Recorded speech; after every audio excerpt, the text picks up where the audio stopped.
আসসালামু আলাইকুম।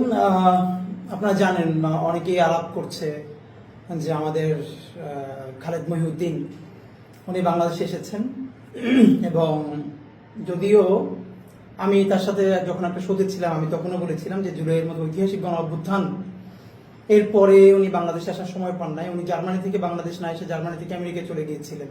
আমি শোতেই তাকে বলেছিলাম তো কে আসবে না আসবে এটা একান্তই তার ব্যক্তিগত ব্যাপার, কিন্তু দেশ জাতি রাষ্ট্র এসব নিয়ে যার অনেক অনেক ভাবনা, অনেক বেশি ভাবনা। তো জুলাই গণ অভ্যুত্থানের পর এমন অনেক মানুষ তারা দেশে এসেছে। সরকারের অংশ না হওয়া গুরুত্বপূর্ণ না, এইসব শহীদ পরিবারের কাছে গেছে, সাফারিংস, তাদের কষ্ট। মুশকিলটা হলো এই ব্যাপারে আসলে ওভাবে রিয়াকশন দেওয়াটাও কঠিন। এরপরও আমি বিশেষ করে ইনকিলাব মঞ্চের ভাইদের যারা অ্যাক্টিভিস্ট আছে, আপনারা জানেন আমাদের সাথে অনেক শহীদ পরিবার, তাদের সাথে আমাদের কথা হয়। আমরা তাদের কোনো উপকার করতে পারি না, কিন্তু তাদের যে কথা যা তারা বলতে চায় কিন্তু কোথাও আসে না, তো তারা মনে করেন যে তাদের কথাটা হয়তো আমরা কোথাও পৌঁছে দিতে পারি। তা খুবই আমি ক্যাজুয়ালি জাস্ট কিছু বলবার জন্য হঠাৎ করে মনে হলো যে আমাদেরকে সকাল থেকে বেশ কিছু শহীদ পরিবার বলেছেন যে সম্প্রতি যে খালেদ মহিউদ্দিন ওনার একটি ভিডিও ভাইরাল হয়েছে, উনি ঢাকা বিশ্ববিদ্যালয়ে সম্ভবত আলাপ করছেন গণযোগাযোগের সাংবাদিকতা বিভাগে স্টুডেন্টদের সাথে। সেখানে ওনার কিছু বক্তব্য, ওনার জুলাই শহীদ এবং এই শব্দের ব্যাপারে ওনার টোটাল বডি ল্যাঙ্গুয়েজ এ নিয়ে যেহেতু আমাদেরকে কেউ কিছু জানিয়েছেন, তো আমরা মনে করছি আমাদের এই আলাপ নিশ্চয়ই খালেদ মহিউদ্দিন শুনবেন, কারণ তিনি সবকিছুতে খোঁজ রাখেন এবং আমাদের ব্যাপারে তিনি ভালো করে খোঁজ রাখেন। সুতরাং আশা করি উনি এটাও খেয়াল রাখবেন। তো আমরা যা বলছি এটা অনেক শহীদ পরিবারের কথা, তারা আমাদেরকে বলেছে আমরা হয়ে যেন তাদের ব্যাপারে কিছু, মানে তাদের কথাগুলো যেন আমরা একটু বলি। দেখেন, আপনারা অনেকেই আমরা একটা ব্যাপারে রিয়াক্ট করছি, আমিও একটা পোস্ট দিয়েছি, সেটা হলো যে প্রধান ফ্যাসিস্ট খুনি হাসিনাকে তিনি সাবেক প্রধানমন্ত্রী বলেছেন। এই আলাপটা আসলে একটা সেকেন্ডারি আলাপ। এই আলাপটার থেকেও খুবই সিগনিফিকেন্ট একটা ব্যাপার ঘটে গেছে, যেটা আমরা কেউ যেন অনেকে খেয়াল করছি না এই ভিডিওটার মধ্যে। আপনাকে কেউ খেয়াল করেছেন যে এই আলাপের একটা অংশে আমাদের খালেদ মহিউদ্দিন বলছেন এনসিপির যারা তরুণ তুর্কি, মানে হাসনাত সার্জিস, তাদের কথা বলতে গিয়ে তারপরে খালেদ মহিউদ্দিন যখন পলাতক ছাত্রলীগের খুনি লীগের সভাপতি সাদ্দামের ইন্টারভিউ করতে চেয়েছেন, তখন তো বাংলাদেশের আপমর সবাই এটার বিরুদ্ধে গিয়েছে এবং সেটা বেআইনিও ছিল। এবং তখন সম্ভবত হাসনাত সার্জিস ওরা যেরকম বলেছিল যে এই রক্তের সাথে বেইমানি করে প্রতারণা। তা আপনি একটা ব্যাপার খেয়াল করেন যে খালেদ মহিউদ্দিন কোন বডি ল্যাঙ্গুয়েজে কাদের সাথে কিভাবে তাদের বক্তব্যটাকে কোট করছেন। তিনি বলছেন বিপ্লবীদের সাথে বিপ্লবীদের রক্তের সাথে প্রতারণা করে বলে উনি হা হা করে হেসে দিচ্ছেন, ওনার হাসি আসছে না, আর্টিফিশিয়াল। এরপর উনি এটাকে আরো লঘু করবার জন্য যে বিপ্লবীদের রক্তের সাথে প্রতারণা করে, এরপর উনি বলছেন বিপ্লব, রক্ত, প্রতারণা। এত সহজ শব্দ না, আসলে তো এত সহজ শব্দ না খালেদ ভাই, কিন্তু সহজ তো আপনি করে দেখালেন। কারণ হাসনাত সার্জিসের ব্যক্তিগত কোনো অবস্থানও হয়তো যদি ভুল হইতে পারে, কিন্তু তারা যে জুলাইয়ের গণ অভ্যুত্থানের মুখ বলতে এই যে এত শহীদ, এত আহত, এটাকে আপনি স্বপ্নে যেভাবে লঘু করবার চেষ্টা করলেন, আপনি কি নিজে খেয়াল করছেন এটা আপনি কি করলেন? মানে আপনি বিপ্লবীদের রক্তের সাথে প্রতারণা এই বক্তব্যটাকে যেভাবে বাজেভাবে উপস্থাপন করলেন, এরপরে আপনি বললেন বিপ্লব, রক্ত, প্রতারণা, মানে এগুলো কিছু না। মজার ব্যাপার হলো আপনি একজন সাংবাদিক হিসাবে কি চান? একান্ত বস্তুনিষ্ঠ ব্যাপারগুলো তুলে আনতে চান। আপনি নিজে বলছেন যে ট্রমার ব্যাপারটা আপনার বক্তৃতার মধ্যে বলেছেন। ইভেন আমেরিকায়ও যদি কোনো ভিকটিম আবার সেই ইন্টারভিউ দেখে আরো ট্রমাটাইজড হয়ে যায়, তাহলে তাকে বাংলাদেশের আইন তো কভার করেই না, আমেরিকার কোথাও কভার করেন, এটা আপনি বলেছেন। এর পরেও আপনি বলছেন যে তবে এটা এত বিগ, আপনি সাবেক প্রধানমন্ত্রী হাসিনার ইন্টারভিউ করতে চান যদি আপনার জেলেও যাওয়া লাগে। দেখেন আপনি কি বিরাট বিপ্লবী ভূমিকায় অবতীর্ণ হয়েছেন, যেবার আপনি জেলে গিয়ে হইলেও হাসিনার ইন্টারভিউ করতে চান। মজার ব্যাপার হইল, কারণ কি এই জুলাইয়ে কি হইছে না হইছে, প্রথমত এটা আপনি সাদ্দামের কাছ থেকে শুনতে চাইছেন। আমার কথা হইল আপনার কাছে প্রথম প্রশ্ন, জুলাই কি হয়েছে না হয়েছে, সাদ্দামের ইন্টারভিউ করা তো প্রথমত আইনি নিষেধাজ্ঞা আছে। মোরাল গ্রাউন্ডে কতটুকু জার্নালিজম এটাকে সাপোর্ট করে সেটা নিয়েও তর্ক বিতর্ক আছে। আমার আপনি একটা কথা বলেন, সাদ্দাম তো কিলার, হাসিনা তো কিলার, খুনি, এটা বলতে আপনার খারাপ লাগলেও বাংলাদেশের শহীদ পরিবারের খারাপ লাগে না। আপনি গত 14 মাসে বা 15 মাসে জুলাইতে কি হয়েছে ভিডিও না দেখা, টকশোনা কইরা জুলাই গণ অভ্যুত্থানের মধ্যে ধরলাম আসে নাই, দেখেন আপনার ব্যাপারে অ্যালিগেশন আছে, আপনি এটার উত্তর দিয়েন। এটা ফেসবুকে প্রচুর ভাইরাল হয়েছে, জার্মানিতে থাকে আমাদের বাংলাদেশি অনেক যারা স্টুডেন্ট, তারা এই জুলাই গণ অভ্যুত্থানে হত্যা চলাকালে তারা রাস্তার পাশে দাঁড়িয়েছিল প্রতিবাদ করবার জন্য। আপনি সামনে থেকে আপনার অফিসে হেরে যাচ্ছিলেন, তারা আপনাকে রিকোয়েস্ট করেছে যে খালেদ ভাই আপনি 5টা মিনিট দাঁড়ান, আপনি কর্ণপাত না করে হুড় হুড় করে অফিসে চলে গেছেন। কই, বাংলাদেশের তো অনেক প্রফেশনালস যারা পৃথিবীতে বাইরে ছিল, তারা তাদের পুরো প্রফেশনকে ঝুঁকিতে ফেলে শিক্ষার্থীদের সাথে দাঁড়িয়েছিল এবং তারা জনতার কাতারে দাঁড়িয়েছিল। আচ্ছা, আপনার নিজের অবস্থান যে আমি দাঁড়াবো না, আপনি না দাঁড়ালে আপনারা কেউ জোর করে দাঁড় করাতেও পারবেন না। জার্মানির মতো জায়গায় যেখানে স্টুডেন্টরা এত ঝুঁকি নিয়ে ভূমিকা নিয়েছে এবং তারা প্রোটেস্ট করেছে, আপনি তাদের সাথে তো একাত্মতা পোষণ করেনি নাই, তারা রিকোয়েস্ট করেছে তারপরও আপনি যান নাই। কিন্তু এরপর আপনি যখন আবার জার্নালিজম শুরু করলেন, আপনি বাংলাদেশে ডকুমেন্টেড 1400-এর বেশি শহীদ, 30-40 হাজারের বেশি সিভিয়ারলি আহত, চিরতরে অন্ধ, পঙ্গু, শিশু, আপনি তাদের একটা ইন্টারভিউ করেছেন এসে? আপনি একটা শহীদ পরিবারের কাছে গেছেন, একটা আহতের সাথে কথা বলেছেন? আপনি কি করলেন? আপনি জুলাই গণ অভ্যুত্থানকে দেখতে চাইলেন সাদ্দামের চোখে, সাদ্দামের লেন্সে, কারণ পলিটিক্সটা আমরা বুঝি। আপনার যে আমেরিকায় যে ঠিকানা চ্যানেলটা দেখেন, আপনি ডয়েচে ভেলেতে যখন ছিলেন, এখান থেকে আপনি এত বোকা, এত ছোট মানুষ না যে ডয়েচে ভেলের মতো প্ল্যাটফর্ম চাইরা একটা নতুন, এখন পর্যন্ত যেটা ওরকম করে স্পার্ক করে নাই, সেই ঠিকানায় গিয়ে উঠবেন। কারণ আপনার ওয়েস্টে যাওয়া এবং এই ঠিকানায় আমরা এটাও জানি যে আপনার যে ঠিকানা, এইটাকে ওখানে যারা এস্টাবলিশ করেছে, এটার সাথে কিভাবে আওয়ামী ফাইন্যান্স জড়িত। কিন্তু আমি বলতে চাই, আওয়ামী ফাইন্যান্স হলেও তো কোনো সমস্যা নাই, আপনি জার্নালিজমটা করলেই হইলো। সেটা আওয়ামী লীগের চ্যানেল হইলো না, হাসিনার চ্যানেল হইলো, আমার কোনো সমস্যা নাই। আপনি সালমান এফ রহমানের চ্যানেলে চাকরি করছেন না, আপনি চাকরি করছেন, এইটা কোনো প্রবলেম না। কিন্তু আপনি যখন এই গত 14 মাস ধরে সবার সাথে শো করছেন, হাসনাতকে, সার্জিসকে, ওকে ছাইমিকে চেপে ধরছেন, আপনি একটাবার, এবং আপনি কি করতেছেন, জুলাইকে আরো ভালো করে বুঝবার জন্য আপনি সাদ্দামের কাছে কথা বলবার চেষ্টা করছেন। এবার আপনি জেলে গিয়ে হাসিনার সাথে কথা বলতে চান, জেলে গিয়ে হলেও। বলেন তো, গত 14 মাসে আপনি কয়টা শহীদ পরিবারের সাথে, তার মা, তার বাবার সাথে কথা বলেছেন? আপনি কয়টা চিরতরে অন্ধ মানুষের সাথে কথা বলেছেন, চিরতরে পঙ্গুর সাথে কথা বলেছেন? আপনি যদি ওরকম জার্নালিজম করতে চান, তাহলে সকল শহীদের পরিবারের সাথে কথা বলে, আহতদের সাথে কথা বলে, তারপর তাদের অ্যালিগেশনটা কতটুকু সত্য, কতটুকু মিথ্যা, মিথ্যা হওয়ার সুযোগ নাই। কারণ ইট হ্যাপেন্ড, এটা ক্যামেরার সামনে ঘটেছে, লাশ জ্বালিয়ে দেওয়া হয়েছে, ক্যামেরার সামনে ঘটেছে। এরপর আপনি চাইলে তাকে বলতে পারেন যে আমি আপনার একটা, কেন ওসামা বিন লাদেনের ডিটেল ইন্টারভিউতে নিয়েছে আমেরিকা থেকে এসে, তো আপনি কিন্তু সেটা না করে, আপনি কোনো শহীদ পরিবারের সাথে কথা না বলে, আপনি একজন খুনি, যাকে মানে খুনিকে খুনি বলতে আপনার তো দ্বিধা কেন? মানে খুনি হাসিনা খুন করছে কিনা এটা নিয়ে আপনার দ্বিধা আছে?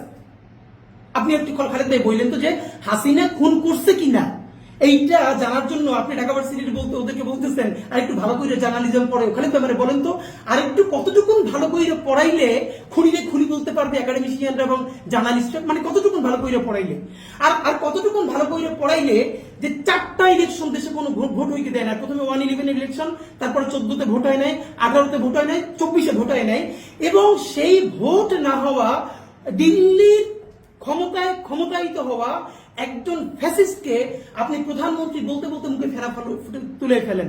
আপনি এই সরকারকে বারবার বলছেন, আমি অনেক টকশোতে শুনছি যে এই সরকার তো আমার সরকার না। ফাইন, নাই হইতে পারে, আপনি এটাকে রিপ্রেজেন্টেটিভ মনে নাও করতে পারেন। এবার আপনি বলেন তো খালেদ ভাই, এই সরকার যদি আপনার সরকার না হয়, তাহলে আওয়ামী লীগের গত 15 বছরে যেখানে কোনো মানুষ ভোট দেয় না, এমনকি আওয়ামী লীগ নিজে যে দাবি করে তাদের 25% বা 20% ভোটার আছে, তারা 2% মানুষ কেন্দ্রে যায় না, তাহলে কেন্দ্রে এত কুকুর ঘুমাইতো না। তাহলে যেখানে কোনো ভোটার ভোট দেয় নাই, সেই সরকার তো আপনার আমার বাংলাদেশের কারো সরকার না। আপনি কোনোদিন আওয়ামী লীগের কোনো মন্ত্রীরে একবার জিজ্ঞেস করছেন এই সরকার আমার না? বলছেন? কোন এমপি বলছেন? হাসিনারে কোনোদিন জিজ্ঞেস করছেন? হাসিনার যখন আপনি প্রেস ব্রিফিং করতেছিলেন, আপনি জিজ্ঞেস করলেন একটা প্রশ্ন যে সবাইকে ঠিক মতো দায়িত্ব পালন করতে পারবে? হাসিনা আপনার মৃদুস্বরে একটা ধমক দিয়ে দিলেন, আপনি মিষ্টি করে হেসে হেসে পড়লেন। এই যে আপনি ইনুসরে ছিঁড়ে ফেলে টাইনে ছিঁড়ে ফেলেন, এটা তো আমি মনে করি ইনুসের ক্রেডিট। আপনাদের যখন কেউ ওটার বিরুদ্ধে ফোন দেয় নাই, তো হাসিনা আপনার এটা বলবার আপনার পর আপনি তো তার সামনে কোনো প্রতিবাদ করেন নাই। সেই ভিডিও ফুটেজ এখন আমাদের সামনে আছে, আপনি সুন্দর করে হেসে বসে পড়ছেন। তো মজার ব্যাপার হলো খালেদ ভাই, আমি আপনাকে যেটা দেখেন, তো সাদ্দামের লেন্স দিয়ে আপনি বাংলাদেশ দেখতে চান। এখন আপনি কি বলতেছেন? সাবেক প্রধানমন্ত্রী। যেই কারণে আপনি যদি বলেন এইটা তো কোনো নির্বাচনই হয় না, সুতরাং প্রধানমন্ত্রী কি আপনি বলেন, তারপর আপনি তার হাসিনারে গ্লোরিফাই করতে মনে চাইলে করেন, এটা নিয়ে আমার কোনো আপত্তি নেই। কিন্তু আপনি হাসিনারে গ্লোরিফাই করতে গিয়া জুলাই গণ অভ্যুত্থানের কতগুলো শহীদ, তার রক্ত, তার বিপ্লব, আপনি তাকে কিভাবে মানে কি বাজে বডি ল্যাঙ্গুয়েজে ট্রিট করতেছেন আপনি খেয়াল করছেন? আপনি জুলাই গণ অভ্যুত্থান রক্ত এইসব বলে হো হো করে হেসে উঠতেছেন, আপনি হাসতেছেন না, আমরা দেখতেছি। আপনি জোর করে টেবিল চাপড়ান, এটা কি পরিমাণ লঘু করার পলিটিক্সটা আপনি করতেছেন। খালেদ ভাই, আমার একটু সত্য করে বলেন তো, গত 14 বছরে যে সময় বাংলাদেশের ইন্টারন্যাশনাল ডকুমেন্টারি দরকার ছিল এই শহীদ পরিবারগুলো নিয়ে, আহত পরিবার নিয়ে, একটা দিন আসতে পারেন নাই। ঠিক এখন কার পয়সায়, কার প্রেসক্রিপশনে, কাদের পরামর্শে আপনি বাংলাদেশে আসলেন যখন খুনি হাসিনার রায় কবে হবে আন্তর্জাতিক অপরাধ ট্রাইব্যুনালে, তার তারিখ মোটামুটি ঘোষণা হবে আগামী 1 সপ্তাহ 10 দিনের মধ্যে। এবং যখন ঘাতক জেনারেলদের বিচার শুরু হয়েছে দেশে, যখন আওয়ামী লীগের এবং হাসিনার চূড়ান্ত বিচারের পর্যায়ে গেছে, তখন আপনি এসে এই জুলাইয়ের ক্যারেক্টার গুলোকে যেমনি ভাবে লঘু করবার চেষ্টা করতেছেন, রক্তপাতকে লঘু করবার চেষ্টা করতেছেন। এবার আপনি বলেন না, আপনি মানে কোন কারণে অথবা কার পরামর্শে আসছেন বলেন না প্লিজ। দেখেন, আমি আপনাদের আর কয়েকটা কথা বলতে চাই। এখানে আপনি হাসনাতকে একবার একটা টকশোতে বলছিলেন, হাসনাত যখন ওই যে ঝামেলা হয়েছিল, যে চোরকে ধরিয়ে দেওয়া তো আপনার কাজ না, আপনি বলছেন ওকে। তো তখন এর মানে কিন্তু মানে এটা বেআইনি, যে হাসনাত ওরকম করে ধরাইতে পারে না। তো আমি অন্য জায়গায় বলছিলাম যে নাগরিক হিসেবে কেউ চুরি করতে দেখলে তারে ধরাই দেওয়া তো নাগরিক কাজ। এরপরও আইন যদি কাভার না করে তাহলে ঠিক আছে, এভাবে ধরাই দেওয়া যায় না। তাহলে চোরকে ধরাইয়া দেওয়ার ফলে হাসনাত যদি বেআইনি কাজ করে, তাহলে বাংলাদেশ এবং আন্তর্জাতিক যে স্ট্যান্ডার্ড আছে, যে ভ্যালিউজ আছে, কাস্টমস আছে, তার বাইরে গিয়েও আপনি হাসিনার ইন্টারভিউ করে জেলে যেতে চান। আপনি আমারে বলেন তো, গত 15 বছরে যত আওয়ামী লীগের মন্ত্রী এমপিদের সাথে আপনি টকশো করছেন, আপনি একজনও ডিরেক্টলি বলছেন যে আপনি তো বিনা ভোটের এমপি, আপনি তো ভোট ছাড়া মন্ত্রী? না, বলেন না। আমি আপনার মনে করাই দিই, করোনার সময় আমির হোসেন আমু আপনি একটা ইন্টারভিউ নিতেছিলেন। ইন্টারভিউ নেওয়ার সময় আপনার দুই একটা প্রশ্ন শুনি না, তার ভালো লাগে না, সে মাইকটা ছাইরা উইটা হাইটে গেছে। আপনার হাতে কলম ছিল, আপনি রাগে ক্ষোভে কলমটা আস্তে করে ছেড়ে দিয়েছেন। আপনি একটা শব্দ বলেন নাই, কোনো প্রতিবাদ করেন নাই। এখন এই অবস্থা হইলে কেমন করবেন আপনি চিন্তা করেন তো। দেখেন আপনি ক্ষমতার কাছে কি পরিমাণ নতজানু ছিলেন। ওই আমু যে রিয়েকশনটা আপনারে দিছে, আপনি কি উঠে বলছেন, এই আমু সাহেব আপনি কিন্তু বিনা ভোটের এমপি, ভোট চুরির মন্ত্রী। শেখ হাসিনা তো দূরের কথা, আপনি বলতে পারেন না, কিন্তু সেই বিনা ভোটের প্রধানমন্ত্রীর আপনি বারবার প্রধানমন্ত্রী হিসেবে পোট্রি করতেছেন। অথচ আপনি নিজে দেখেছেন, আপনি দেখবেন কেমন? আপনি তো 14 মাস দেশে একবার আসেন নাই, একটা শহীদ পরিবারের সাথে কথা বলেন নাই। জুলাই কি হয়েছে এটা আপনি প্রথমে সাদ্দামরে দিয়ে পড়াইতে চান কেন? লক্ষ লক্ষ মানুষ হবে, ভিউ হবে, আপনার সাবস্ক্রিপশন বাড়বে। এবার আপনি হাসিনার নিয়ে আলাপে আনতে চান, তো এটা তো আমরা বুঝি। তো হাসনাত যদি বেআইনি কাজ করে থাকে, তাহলে এবার এই বেআইনি কাজ তার থেকে 1000 গুণ বেআইনি কাজ আপনার করবার মতো এখতিয়ার কে দিল, বা আপনার কোন মোরাল গ্রাউন্ড এটারে সাপোর্ট করতেছে ভাই? একটু আমারে বললেন তো। আপনার আর একটা কথা বলি ভাই, ধরেন আপনি যেটা করেন, এই কথাটা আমি আপনাকে ভাই বিনয়ের সাথে বলি, আপনি এই যে জুলাই শহীদ, আহত এবং বিপ্লবীদের সাথে কি নোংরা বডি ল্যাঙ্গুয়েজটা করছেন, এটা আপনি বুঝবেন না। কেন বুঝবেন না? আপনার পাশে যে ভদ্র মহিলা বসে আছেন, উনিও সম্ভবত ঢাকা ইউনিভার্সিটির ফ্যাকাল্টি, আশেপাশে যারা আছেন, আপনি বলছেন আপনার দেখতে মাশাআল্লাহ সুন্দর লাগে, এবং আপনি যত বড় জার্নালিস্ট তার থেকে আপনার বড় ইগো হইল, আপনি অ্যাডমিন ক্যাডার ছিলেন, আপনার চেহারা ভালো, আপনি ওয়েস্টে থাকেন, সুতরাং আপনি যা বলবেন, হাসিনা আসলে আপনি হাসলে পাশে বসে হাসতে হয়, এটা একটা ম্যানার্স, নইলে খারাপ দেখা যায়। কিন্তু আপনি শহীদ পরিবারগুলোর সাথে একটা খুনিকে খুনি না বইলা, যখন প্রধানমন্ত্রী বইলে, সাবেক প্রধানমন্ত্রী বইলে গ্লোরিফাই করেন, একজন শহীদ কি পরিমাণ কষ্ট পায় এটা আপনি জানবেন না। আপনি যদি জানতে চান তাহলে আমাদেরকে প্লিজ ফোন দিয়েন, আমি আপনার অন্তত 100 শহীদ পরিবারের সাথে কানেক্ট করাই দিব, আপনি তাদের সাথে কথা বলেন, শুধু তাদের কষ্টটা, এটা আপনার গায়ে লাগবে না। গায়ে লাগবে না কেন? এই শহীদ পরিবারগুলোর ট্রমা আপনি বুঝবেন না, কারণ আপনি এই সময় রাজপথে থাকা তো দূরের কথা, আপনি রাজপথে ছিলেন না। এমনকি ওখানে যারা জার্মানিতে আন্দোলন করেছে তাদের সাথেও ছিলেন না। এমনকি আরো ইন্টারেস্টিং হলো, যখন জুলাই গণ অভ্যুত্থান চলে, তখন আওয়ামী লীগের বড় কোনো এমপি মন্ত্রী ধরে আপনি ছাই চেপে ধরেন নাই যে আপনারা সাবমিশন দিয়ে গুলি কইরা রিয়া গোপের কলিজে ছিঁড়ে ফেলতেছেন, ধরছেন? উত্তর দেন। তো আপনি তো কিছু করেন নাই। সুতরাং আপনি, মানুষ মরে যাচ্ছে, মানুষের কলিজে ছিঁড়ে যাচ্ছে, এখনো চিরতরে একটা 16 বছরের শিশু অন্ধ হয়ে গেছে, আর আপনি এটার সাথে কথা বলতে গিয়ে আপনি হাসতেছেন, আপনি নর্মালাইজ করতেছেন। এই পলিটিক্সটা আমরা কি কতটুকু বুঝি, বাট শহীদ পরিবার প্রচন্ড কষ্ট দেয়। খালেদ ভাই, আমাদের এক একজন এক একভাবে অ্যাক্টিভিজমের প্যাটার্ন থাকবে, পক্ষ বিপক্ষ থাকবে। এই যে আমি আপনার সাথে বলি, আপনি আবার আমার টক শোতে বলবেন, আমি আপনার গিয়ে বিপক্ষে বলবো, আপনি আমার সমালোচনা করবো, আপনি আমার করবেন। কিন্তু ভাই, আপনি একটা রিকোয়েস্ট করি, আপনার মানে আপনি তো সেন্সিবল মানুষ, আপনার এই অ্যাটিটিউডটা না শহীদ পরিবারদেরকে অনেকটি খুব কষ্ট দিচ্ছে। আপনি তাদেরকে একটা সরি বলে দিন, তাতে আমার মনে হয় আপনি বড় হবেন। আপনার এই কাজটা উচিত হয় নাই। দেখেন, আমি আপনারা যেটা বলতে চাই সর্বশেষ, সেটা হলো আমি আপনার এই আগমনকে অত্যন্ত সন্দেহের চোখে দেখি। আমি দৃঢ়ভাবে বিশ্বাস করতে চাই আপনি কোনো এজেন্ডা নিয়ে আসেন নাই, কিন্তু বাংলাদেশের মানুষকে আমি বলি, প্লিজ, বাংলাদেশের 18 কোটি মানুষ একমাত্র গণহত্যাকারী ছাড়া আর বাকি সকল বাংলাদেশপন্থী দল, রাজনৈতিক দল, শক্তি, সামনে যখন নভেম্বর আসছে, যেটা গত 1.5 বছরের মধ্যে সব থেকে ক্রিটিক্যাল টাইম আমাদের জন্য, কোন টাইম? যখন খুনি হাসিনা যতগুলো গণহত্যা করেছে তার অনেকগুলো বড় রায় হবে এই মাসের মধ্যে, নভেম্বরের মধ্যে। এবং এই যে ঘাতক জেনারেল, তাদের বিরুদ্ধে অফিসিয়ালি ট্রায়াল শুরু হয়েছে।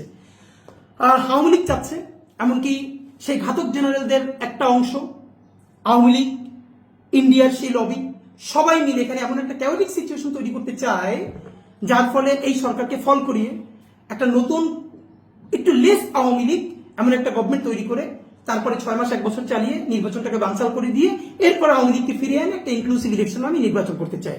তো এর প্রথম প্রক্রিয়াটা হলো এই নির্বাচনকে, এই বিচার কাজকে বাধাগ্রস্ত করা, তারপরে নির্বাচনকে বানচাল করা। এই জন্য আপনার যেটা লাগবে, এখানকার সব থেকে পাওয়ারফুল হল সিভিল সোসাইটি। তারা নতুন নতুন ন্যারেটিভ উৎপাদন করবেন। তো আমার যেটা মনে হচ্ছে, এই খুনি হাসিনার রায়ের আগে খুনি হাসিনা সরাসরি অর্ডার করেন নাই, এই নিচের কিছু র্যাবের অফিসাররা সরাসরি এটা করেছে। খুনি হাসিনা এটা জানতেন না, তাকে ভুল বোঝানো হয়েছে, আনু মোহাম্মদ সাদ্দের মতো, উনি জানেন না আর সবাই জানেন, ওনাকে শুধু ভুল বোঝানো হয়। এইরকম কিছু ন্যারেটিভ নির্মাণের জন্য সিভিল সোসাইটি থেকে চেষ্টা চলছে। আমার মনে হয় এই ন্যারেটিভকে প্রচার করার জন্য আপনার চেয়ে ভালো কোনো ফিগার নেই। আপনার দেখতে সুন্দর এবং সিভিল সোসাইটির সাথে আপনি সব থেকে বেশি কানেক্টেড। সুতরাং আপনার প্রথম কাজ হলো আপনি তাদেরকে লঘু করবেন। দেখেন, হাসনাত সার্জিসের পলিটিক্স আমি করি না, এনসিপি পলিটিক্সও করি না, কিন্তু যেখানে ওদের যেই দোষটা নাই, এই প্রতিবাদ আমরা সবাই করেছি। আপনি যখন সাদ্দামের সাথে ইন্টারভিউ করতে চান, সেটাকে আপনি কিভাবে আপনি সরি ফিল করবেন যে আপনি এটা চেয়েছেন? আপনি হিটলারের ইন্টারভিউ জার্মানিতে বসে ভাবে করতে পারতেন? আপনি কি এখন আজকে জার্মানিতে যদি থাকেন আর এখন যদি হিটলার থাকতো, আপনি জার্মানিতে বসে বলতে পারতেন যে আমার জেল হইলে হোক আমি হিটলারকে ইন্টারভিউ করবো? কিন্তু আপনি বাংলাদেশে বসে বলতে পারতেছেন। এর কারণ আমরা মনে করি আপনাকে এবার পাঠানো হয়েছে অনেক হিসাব নিকাশ করে। এখানকার হয়তো কোনো একটা এজেন্সি পাওয়ারফুল, তারা আপনাকে পুশ করেছে, আসেন, বাকিগুলো আমরা ঠিক করছি। আপনাকে আওয়ামী লীগ, হাসিনা, অন্যান্য যারা আছে, তারা যে কোনো ভাবে আপনাকে কনভিন্স করতে পেরেছে যে আপনি আসেন, এসে এই কথাগুলো বলতে শুরু করেন। এটা যদি না করেন, আপনি এসেই এই কথা আপনি কেন বলছেন? তো প্লিজ, আমি আপনাকে বলবো যে আপনি যে সাবেক প্রধানমন্ত্রী বলছেন, আপনি যেটা সারাদিন গ্লোরিফাই করতে পারলে আমার কোনো সমস্যা নাই, কিন্তু প্রকাশ্য দিবালোকে খুন করছে সেই খুনিকে আপনি খুনি বলতে পারেন না। কিন্তু বিনা ভোটে এমপি হয়েছে, মন্ত্রী হয়েছে এবং তাবেদারি করে দেশ বাঁচছে, তার এখনো আপনার সাবেক প্রধানমন্ত্রী বলে বলা লাগে। এই যে আপনার ফেটিস, মানে এটা তো আমাদেরকে আসলে বুঝতে হবে যে আপনি কোন উদ্দেশ্যে কাকে কি বলছেন। তো আমি আপনাকে দেশবাসীর উদ্দেশ্যে বলতে চাই, সম্ভবত এইটা একটা খুনিদের প্রথম টেস্ট কেস। তারা এরকম বয়ান বিভিন্ন জায়গা থেকে তৈরি করবে, লিখবে, বলবে। যদি প্রথমবারে তারা উতরাইয়া যায়, তাহলে সেকেন্ড ফেজে তারা কোথার থেকে আরো বড় করে চেষ্টা করবে এবং বিচারকে ভণ্ডুল করবার চেষ্টা করবে। আমি সর্বশেষে আপনাদের মাধ্যমে যেটা বলতে চাই, খালেদ মহিউদ্দিন থেকে শুরু করে অন্যান্যরা এটা জীবনে সাহস পাইতো না। সাহস পাইছে শুধু রাজনৈতিক দলগুলোর অনেকের কারণে। আমরা বলেছিলাম আপনারা যে যার রাজনীতি করেন, কিন্তু জুলাইয়ের প্রয়োজনে আপনারা একতাবদ্ধ থাকেন। জুলাইয়ের ক্যারেক্টার বলি, জুলাইয়ের স্পিরিট বলি, এটা আপনারা ধ্বংস করেন না। নিজের 5 বছরের রাজনীতি, নিজের ক্ষমতার জন্য জুলাইকে ছোট করেন না। জুলাই না বাঁচলে বাংলাদেশ বাঁচবে না, স্বাধীনতা, সার্বভৌমত্ব বাঁচবে না। খালেদ মহিউদ্দিন চিন্তা করলেন, ও এখন যদি আমি জুলাইয়ের ক্যারেক্টার গুলোকে নিয়ে মকারি করি, রক্ত, বিপ্লব, এইরকম করে বলি, তাহলে আমার প্রথম শেল্টার দিবে বিএনপি। কারণ এনসিপি যেহেতু তারা এখন এনসিপির ক্যারেক্টার হয়ে গেছে, সুতরাং তাদের বিরুদ্ধে করলে কোনো সমস্যা না, আমাকে বিএনপি শেল্টার দিবে। তো এই যে আমাদের পলিটিক্যাল বিভাজন হইল জুলাইকে কেন্দ্র করে, আজকে বিএনপির বিরুদ্ধে বলে শেল্টার দিবে এক গ্রুপ, আবার এনসিপির বিরুদ্ধে বলে বিএনপি শেল্টার দিবে, করে করে আপনারা একদিন দেখবেন, একটা কবিতা আছে না যে আজকে ওরে ধরে নিয়ে গেছে, আপনি বলবেন ও তো আমার শত্রু, ওরে ধরে নিয়ে গেছে, থাক, আমার প্রতিবাদ করার দরকার নাই, ও তো আমার বন্ধু না। এরকম প্রতিদিন আপনি চুপ করে থাকবেন, কিন্তু সর্বশেষ আপনারা নিয়ে যেদিন ধরা হবে, সেদিন আপনার প্রতিবাদ করবার মতো আর কেউ থাকবে না। কারণ এর আগে সবাইকে ধরে নেওয়া হয়েছে, কিন্তু আপনি তখন প্রতিবাদ করেন নাই। আজকে এনসিপি লিডারকে বলে বিএনপিকে অ্যাডভান্টেজ দেওয়া হবে, তারা নাই হয়ে যাওয়ার পরে জামাতকে ধরা হবে, জামাতকে অ্যাডভান্টেজ দেওয়া হবে বিএনপির বিপক্ষে, করে করে করে করে বাংলাদেশের সকল শক্তি নাই হয়ে যাবে এবং আওয়ামী লীগ কামব্যাক করবে। সুতরাং সেন্সিবল সকল মানুষের প্রতি আমার বিনীত অনুরোধ, সামনের নভেম্বর বিচারের প্রশ্নে কোনো আপোষ করা যাবে না, আমাদেরকে বিচার এবং সুষ্ঠু বিচার ঘরে আনতে হবে। এই প্রশ্নে বিএনপি, জামাত ইসলামী, এনসিপি, গণ অধিকার পরিষদ, এবি পার্টি, যত দল আছে সবাইকে আমাদের ঐক্যবদ্ধ থাকতে হবে। আপাতত আমাকে অ্যাডভান্টেজ দিয়ে যদি আরেকজনের বিপক্ষে বলে, এটাকে আপনি হাসি মুখে নিয়েন না, মনে করেন পরের ভিড় আপনার উপরে ছুটবে কখন, যখন ও আর আপনার ব্যাপারে সাহায্য করতে আসতে পারবে না। তো আমি আপনাকে বলি, খালেদ মহিউদ্দিন ভাই, আমি আপনাকে চাইলে আরো প্রচন্ড ভাবে বলতে পারতাম, এবং কিন্তু আমি আসলে অনার করতে চাই আপনাকে ওই জায়গাটা, এবং আমি মনে করি, দৃঢ়ভাবে বিশ্বাস করি, আপনি যে বডি ল্যাঙ্গুয়েজটা শো করেছেন, এটা জুলাইয়ের শহীদ পরিবাররা প্রচন্ড কষ্ট পেয়েছে, আমাদেরকে জানিয়েছে, আপনি তাদেরকে সরি বললেন। আর হাসিনারে যদি খুনি দেখতে আপনার খুব কষ্ট হয়, যদি প্রপার এভিডেন্স আপনার কাছে মনে হয় না এটা এভিডেন্স নাই, হাসিনাকে গিয়ে জিজ্ঞেস করতে হবে, তাহলে আপনি প্লিজ হাসিনার সাথে দেখা করেন না, দেখা করে জিজ্ঞেস করেন সেই খুনগুলো করছে কিনা, ভিডিওগুলো দেখাইয়া। কিন্তু এই যে তারে ইন্টারভিউ করে আপনি জেলে গিয়া হিরোইক একটা মহাকাব্য তৈরি করবেন, এইটা জুলাইয়ের সাথে গাদ্দারি বলবো না, এইটা হলো এখানকার ভ্যান চালক, রিক্সাওয়ালা, যারা আপনার মতো বিসিএস কাটার হয় নাই, চেহারা ভালো না, যার কোনো কণ্ঠস্বর নাই, এইসব মানুষদেরকে এলিটরা কেমনি করে খামচে খামচে খায়, তার একটা ক্লাসিক উদাহরণ হয়ে থাকবে। এগুলো করেন না ভাই, প্লিজ। ধন্যবাদ।